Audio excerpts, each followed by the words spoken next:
This is a film about how cities think about the future, how they imagine it and how they plan it.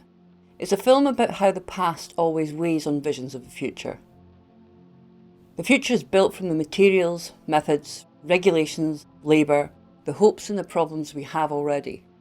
There is no blank slate when it comes to cities. There are only more and less violent ways of handling the past.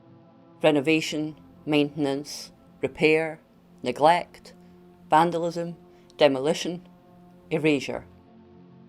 This is true even of new towns and utopian no-place projects. In Edinburgh, a city of knots and layers, narrow closes and wide openings, the future is a historical project. The present is the only thing that exists. Both future and past are part of the present.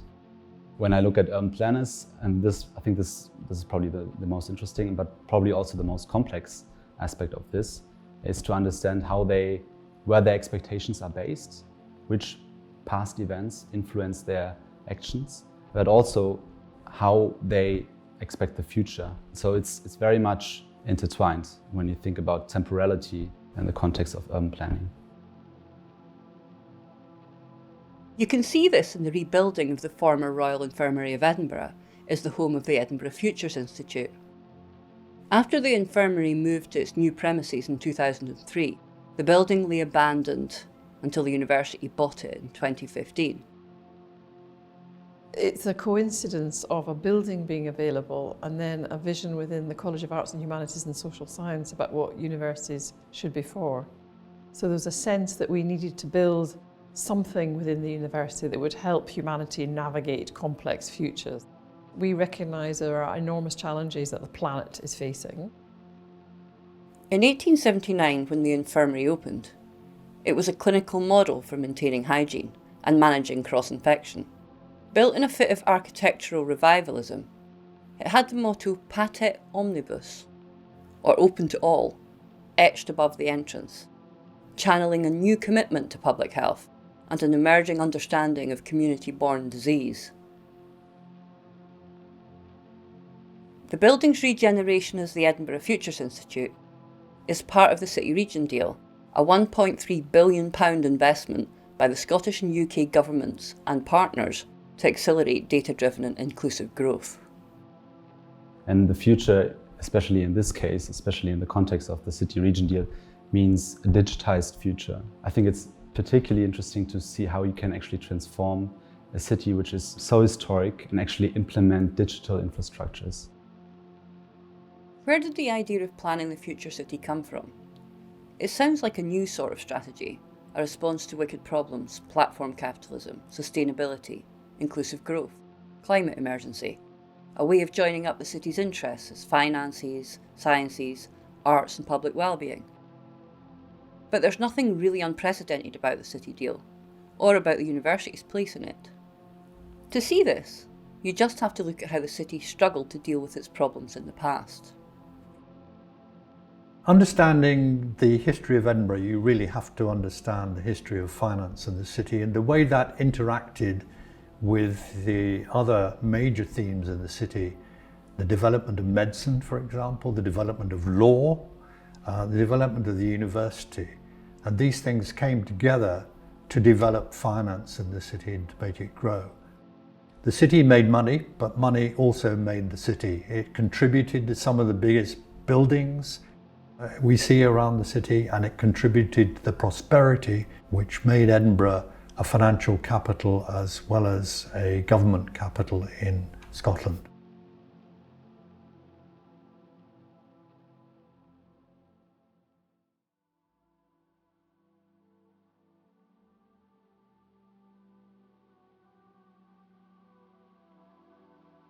Edinburgh's sun throws its light at acute angles on a dramatic knot of streets, rope-laddered together between two spent volcanoes in the old town and on top of a long slope to the shore in the new town.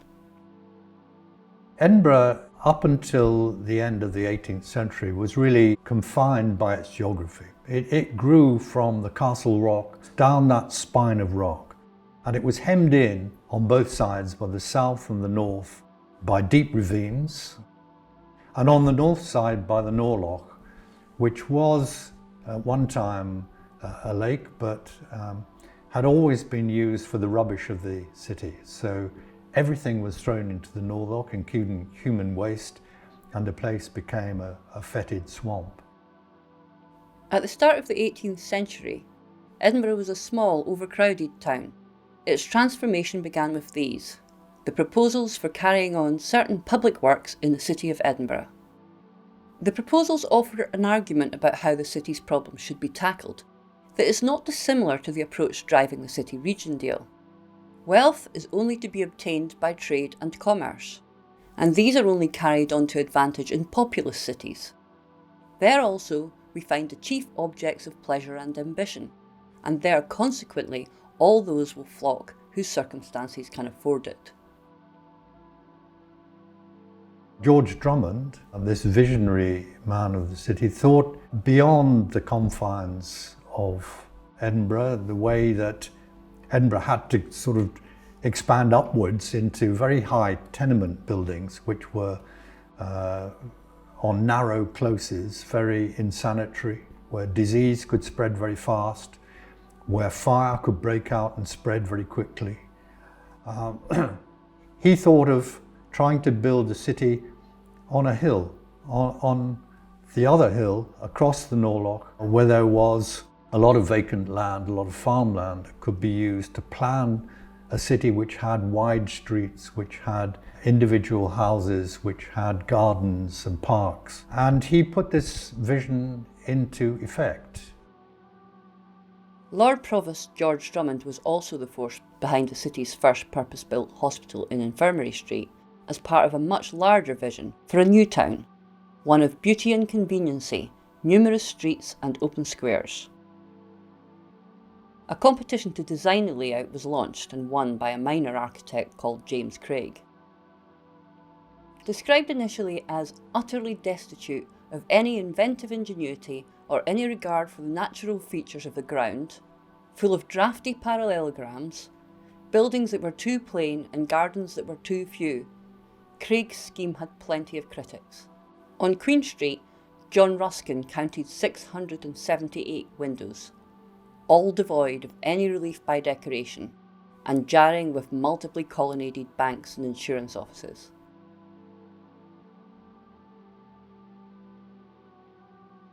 But the new town has enduring grace. In the spaces between its buildings, in the perspective south to the Castle Rock and north to the Forth Estuary, the best laid plans of mice and men gang aft agley. Things happen, ideas change, the money runs out. In the new town though, what was proposed was largely built. That took the tenacity of people like George Drummond, and it took financiers. One of them was Viscount Melville, Henry Dundas. Scotland had a very large involvement in chattel slavery in the West Indies. So if we're going to talk about the West Indian slavery, British West Indian slavery, we're going to talk about Henry Dundas's involvement in that, then that puts it in the context of a part of Scottish history which is not very well known. Henry Dundas, who was he? He held many positions. He became a very powerful minister in Pitt's government. He was in charge of the war, the navy, board of trade. That means he controlled administration of the colonies. He also was keeper of the signet and was home secretary. The statue is 150 feet up in the middle of Edinburgh. And a lot of people pass him every day and have no idea who he is or who he was or what he did. In 1792, Pitt, the Prime Minister, had advised Wilberforce to try and get the slave trade abolished. You know, Britain was transporting something like about 42,000 slaves a year from Africa to the West Indies. Wilberforce put forward a bill in 1792. Henry Dundas put down an amendment to that bill. So instead of what Wilberforce said, that slavery should be abolished immediately, Dundas said it should be abolished gradually. Pitt actually said, and I'm just quoting roughly here. What is gradual? He said it is refusing to act until 1,000 favourable circumstances unite. That really means never. He was not going to allow the slave trade to be abolished. In fact, his action caused about 630,000 slaves to be transported. It is a history that people have tried to moderate. If you remove the evidence, you remove the deed. And therefore, I really feel that street names, statues, buildings should not be touched.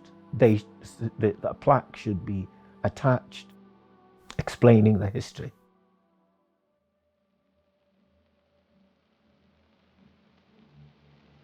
Edinburgh's tenements were stacked buildings, materially and socially. The highborn lived on the top, light, airy floors, and the poor in the dark, dirty bottom floors. These medieval skyscrapers were precarious, and in 1751 one collapsed without warning. The fatalities included members of Edinburgh's richest families, adding some impetus to the new town project.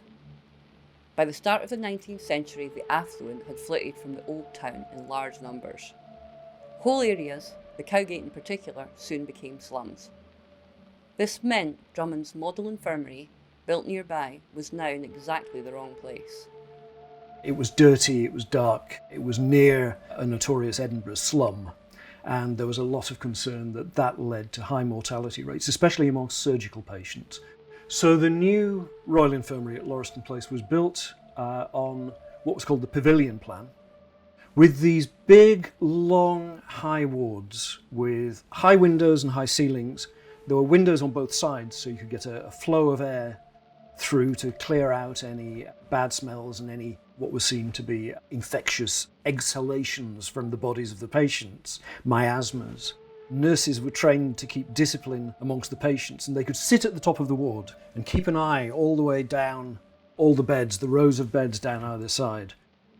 It was a hygienic environment, both in terms of the way we now think of hygiene in terms of cleanliness, but also moral hygiene. The ideas of opening up the space of the hospital to air and to light and to being able to keep it clean were an important part of a much bigger ideology. And again, that aspect of moral oversight, the fact that if you open up the slums, you can see what the poor are up to. In this way, the infirmary expressed ideas, tools and methods drawn from sciences, finance and civic policy that were becoming part of how Edinburgh saw itself and its future. Florence Nightingale had exposed the connections between mortality statistics and hygienic administration. Charles Darwin's theory was remixed with new social and environmental studies, including the urban science of civics. Civics was pioneered by Edinburgh sociologist Patrick Geddes. For Geddes, the present was a function of the past, and the future was a development of the present. Civic futures should plan the city's indefinitely long life to make utopias or beautiful places.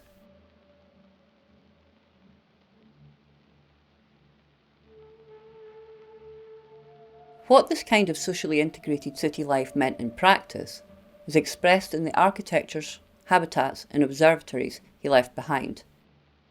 It was adapted in living designs for students, workers, city dwellers, physicians and their patients.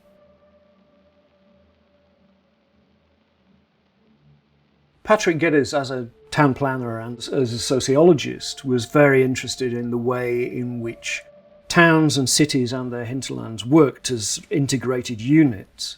And he also had the view that social adaptation involved knowing where your place was in that kind of integrated city or town life. One of his disciples, a physician called Thomas Brock, was very involved in the care of shell-shocked soldiers at Craiglockett Asylum here in Edinburgh. And he treated the poet Wilfred Owen. And part of Owen's therapy, on lines that Thomas Brock took from his understanding of Geddes' work, Thomas Brock had Wilfred Owen come down to the Cowgate, a notorious Edinburgh slum, to conduct a study of the life and economy of this part of the city, so that he could then become reintegrated socially and intellectually into the life of the city and the place around him as part of his rehabilitation, if you like, from shell shock into ordinary life.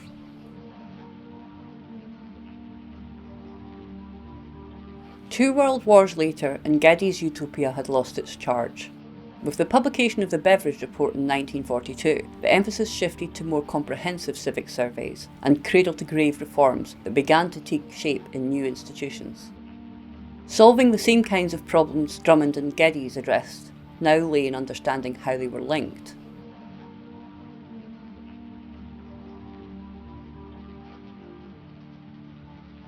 By connecting the establishment of a national health service with reforms to social insurance, pensions, unemployment, child and maternity benefits, the Beveridge Report set out the terms of the post-war welfare settlement.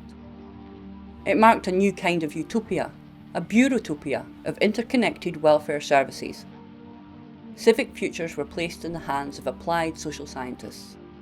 Planning officers, social workers, health visitors, civil servants, surveyors, engineers, and all recorded in policy documents, plans and surveys.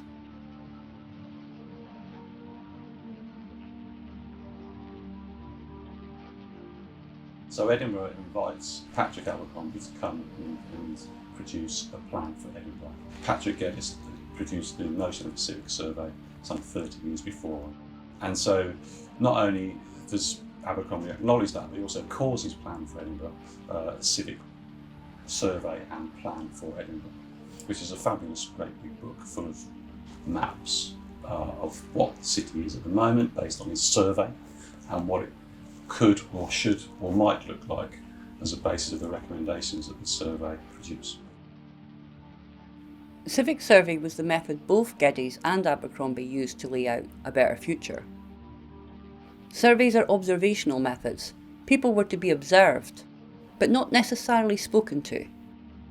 Geddes' approach was unabashedly literary and steeped in the arts and crafts vernacular. What's interesting partly is when Abercrombie's part of this mid-20th century modernist vision of how the world could be or how the world should be. And I think in his writing he's kind of aware of that. So he's not saying we need to bulldoze down the whole city and build a concrete utopia in the same way perhaps as other modernising plans have been described in the past. He's got some sensitivities that could be surprising, in that his plan for the traffic, for example,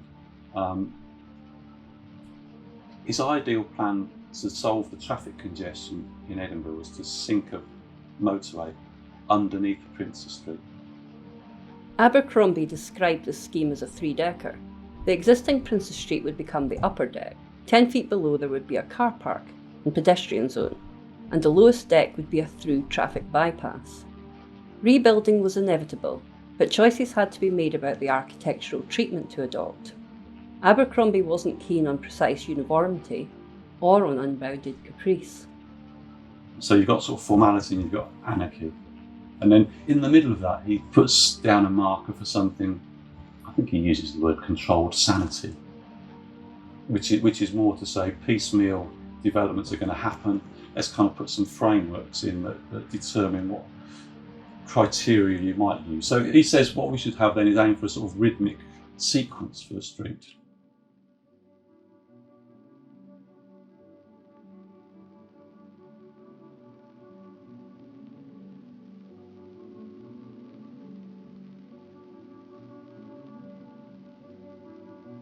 By the late 20th century, bureautopic master planning had given ground to a redistribution of civic and social responsibilities, from the state back to the individual.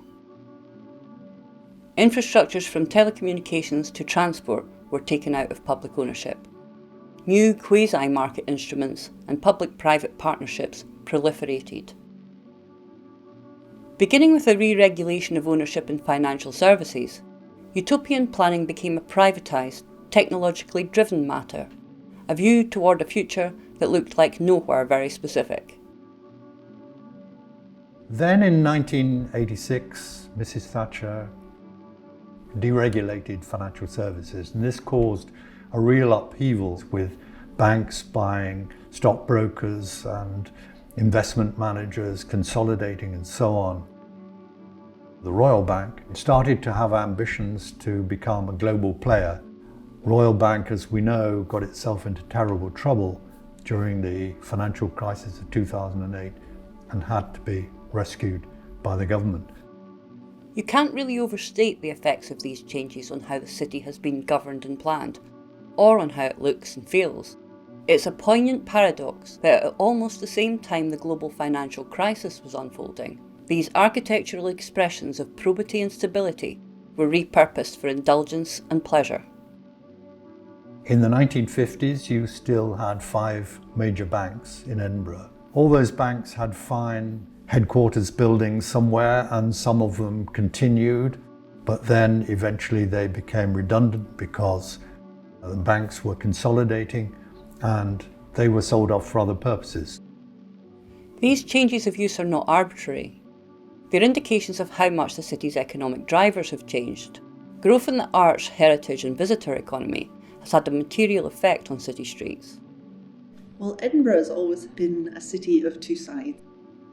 It's the Jekyll and Hyde, of course. It's a beautiful, beautiful fairy tale city in lots of ways, but it has always pushed its poorer citizens out to the margins, out to different places. And I think increasingly it's hard to live in the centre of Edinburgh. It's an incredibly expensive city. It's kind of so polarised in everything that it has, in terms of its daytime economy and its nighttime economy, the extremely rich people that live there, the extremely poor people that inhabit the streets, street dwellers, and then the people who are living in the high tenements. So that differentiation you got, where you get the really rich people at the top of tenement life and then the poor people at the bottom, that's actually just replicated again. And then of course it's the seat of power in Parliament. And then it's the university's right in the middle of all of this. And then you have all the tourists coming in. These juxtapositions of people and sector, government and universities, arts and festivals, financial industries, technosciences and medicine, all pile in together around the labyrinthine centre. And the curious thing about it was the way that the Cowgate works architecturally, it being kind of sunken into, this gap between other streets in the city. And so you could navigate through that bar into a different club and then come out actually at another kind of level of the city, because you'd come out 2 stories lower than where you'd gone into the building. It was a sort of strange experience because you felt kind of quite privileged that you had access to this almost like private route through the city. The whole city's kind of curious in that way, full of these kind of little winding pathways and staircases connecting different places. This naughty architectural geography jars against stock images of the future city, with their glassy essence, LED lights and airborne code streams. Digital infrastructures defy representation. We can't quite picture them. Third wave coffee shops are visible. The internet and the platforms that run on it aren't, but they still shape the city. As we know, Airbnb, along with Uber, along with Deliveroo, many of the platforms that really need to be rooted in an urban environment to be valuable. Spokespeople from Deliveroo know that they require an urban environment. This is not something that can just take off in any place or space where people have disposable income, where people are busy, where convenience is truly valued. Platforms have found a kind of access into our lives. We also know that those platforms have had drastic impacts in urban environments. That Uber is causing congestion, that Uber is potentially lowering wages among taxi drivers across the board, that Airbnb is facilitating the flows of investment money into cities so that large swaths of cities may be owned by people who do not live in those cities and making it harder and harder for local residents to access housing. The problem is that all of these platforms, to a greater or lesser extent, require some degree of pre-existing capital that you can cash in.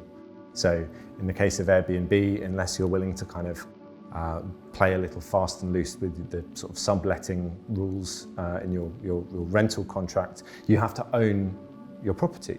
Not only that, but you also have to own property in an area of Edinburgh which is Airbnb-able. Internet and platform infrastructures need cities, and they act on them. But cities have their own ways of pushing back. According to the writers that I've spoken with, Deliveroo initially thought that it couldn't launch in Edinburgh, in part because of the division of the city, the hills and the cobbles, as well as the weather. But one of the big challenges about working for Deliveroo in the city is the city itself. It's a city divided by a tram line, which cyclists are very wary of. It has recently taken someone's life last year. And something really interesting is that you start to see cyclists on the south side, which is smoother, flatter. It's where the student accommodations are, so lots of south side riders find themselves just racing up and down Nicholson Street, delivering essentially fried KFC, that's a big one. Delivering fast food up to the dorms. That's seen as kind of quick and easy money. Whereas the other side of the city, which is cobbled and hilly and really does strain you if you're on a bicycle, is where they've left the motorcycles and the scooter drivers. It reiterates this sort of Jekyll and Hyde city, in part because of the geography. Deliveroo, Uber and Airbnb might call themselves service providers or intermediaries, but we know that they are also extraordinarily powerful financial and political actors. One reason we know this is through research that has investigated the social lives of data infrastructures and platforms. There are methods to this. That algorithms can oppress, that inequality can be automated, is a discovery that emerged partly from listening to people and their stories, not just observing or surveying them. But not everyone gets listened to equally. The voices of people from Black, Asian and minority ethnic groups, people who are poor, people from all sorts of marginalised groups, have been quiet, sometimes erased in the city's history. Edinburgh's 2050 City Vision attempts to address this by using the internet and social media to provoke and diversify participation.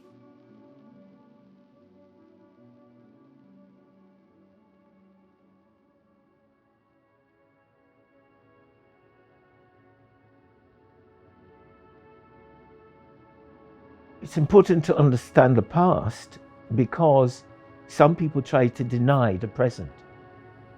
And if you deny the present, you are also denying the future. I think the voice of the arts and humanities is often thought to be not present or not useful in the digitisation of society. But I think it's really important that we interrogate these things using the skill sets which come from the arts, humanities and social sciences to be able to build a society which is good for all. And the whole point of the humanities is to study the past to understand the present. And we have to understand the past in the digital sense as well as the present sense. Learning about what happened in the past and be able to use that to improve the future. I mean, that's basically what it comes down to in terms of improving mankind, I guess, or womankind. This idea is driving the infirmary's redesign into a publicly accessible, open-plan, mixed-use space for academics, practitioners, policymakers and publics. The building itself was set up to be a hospital that was to prevent contagion, to prevent infection. And what we're doing is disrupting that entirely and creating an interior which will encourage contagion and encourage infection between disciplines. To really look at what contagion means and how do we understand contagion has a lot to offer, I think, to think about concepts of the distribution of ideas, or the concept of distribution of really engaging with how ideas and concepts travel and how we look at that. Is epidemic something that is as a metaphor works today to characterize the particular distribution of ideas as much as of diseases that seem to have lost some sense of control in their trajectories? And I think in that way, I find contagion a very interesting metaphor to think about interdisciplinary working, or to think about the Futures Institute, or to think about things as something that is, by definition, a process that is characterized by a loss of control and characterized by an uncertainty that it brings in, because it is a concept that is precisely uncontained in its distribution. And that makes it an interesting process because it demands the creation of knowledge. We're shaping this building for the next 200 or 300 years. So it's a real opportunity to imprint ourselves and really think about what is a university for? What does a civic university look like inside? How does it physically appear? How does it welcome the community in? It's not easy to make spaces open and public, but it matters. For a building so saturated with human experience, birth and death, disease and recovery, it matters enormously. So we heard about the fact that some of the nurses told us that the corridors at night were really scary places because anybody could come in and seek kind of warmth in the building. They talked about homeless people from the Cowgate and Grassmarket coming up to sleep on the unusually wide windowsills in the corridors. And so that openness extended beyond the provision of healthcare to a more general space, which was owned by the city and felt usable. The fact that the site had been empty for so long looked really sad. And I think people, as much as for the clinical services, valued it as a public space, a space that was owned and felt like it belonged to Edinburgh.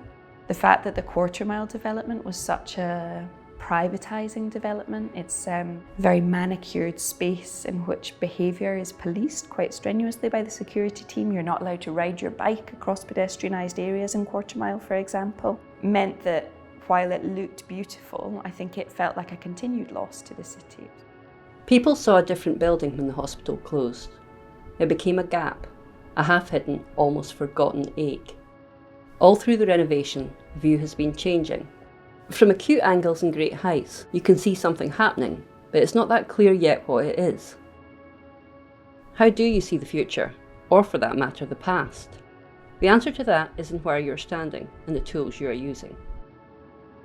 Curious Edinburgh is a walking tours an app on a phone, and you can do walking tours through the city, you looking at the science and the technology and medicine, so the history of science, technology and medicine. Well, for me, it really helped me to get to know Edinburgh because, of course, being new to Edinburgh, you see how it is now and you see all these old buildings, but you don't necessarily know the stories behind this. And I think now I have a much better and kind of layered understanding of what buildings were used for before, and you can see that with the hospital.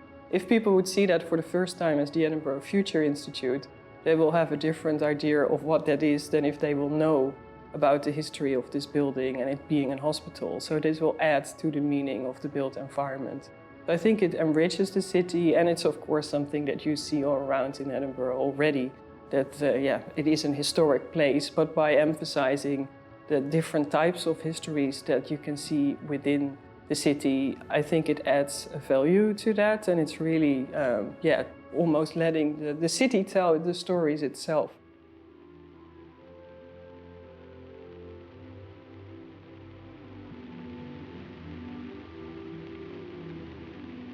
Edinburgh is a mad God's dream, fitful and dark, unseizable in Leith, and wildered by the Forth, but irresistibly at last, cleaving to sombre heights of passionate imagining, till stonily, from soaring battlements, earth eyes eternity.